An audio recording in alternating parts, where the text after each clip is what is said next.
दीवाने शम्स से मौला रूम की एक इंतहाई शोहरा फाग गज़ल जो उन्होंने अपने महबूब अपने मुर्शद की जुस्तजू में लिखी। इस गज़ल से हमें पता चलता है कि मौला रूम उस वक्त किस कैफियत से गुजर रहे थे।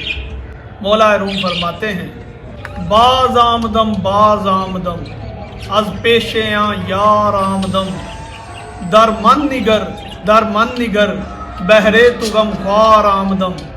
फरमाते हैं मैं वापिस आ गया, देखो देखो मैं अपने यार से वापिस आ गया, मैं तुम्हारे दुख दूर करने के लिए वापिस आ गया।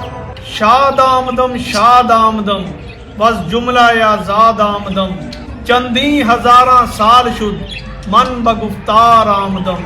फरमाते हैं मैं अपनी खुशी से पूरी दुनिया से आज़ाद होकर आया हूँ और मुझे हजारों साल बाद बोलने की ताकत मिली है।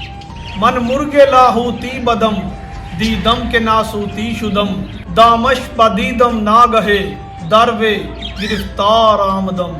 फरमाते हैं मैं लाहूत का परिंदा था और अब नसूत में आ गया हूँ, मैंने अचानक इसका हाथ थामा और इसका गिरफ्तार हो गया। मन नूरे पाक मैं पिसर दर मुश्ते खाके मुख्तसर आंजा बेया मारा बबी का ईंजा सुबक सार आमदम। फरमाते हैं बेटा मैं एक मुट्ठी मट्टी में पाक नूर की तरह हूँ, यहाँ आकर देखो मैं किस कदर तेज भागता आया हूँ। वे राचु जोया आमदम गिरियाओं पोया आमदम मानिंदे मस्ता आमदम वे रात तलबगार आमदम। फरमाते मैं उसकी तलाश में रोता और भागता हुआ आया और मैं उसकी तलब में मस्तों की तरह आया। आज शम से तबरे जी नजर बरमन मए फगन बाखतर कांदर बेआबाने फना जानो दिले अफगार आमदम।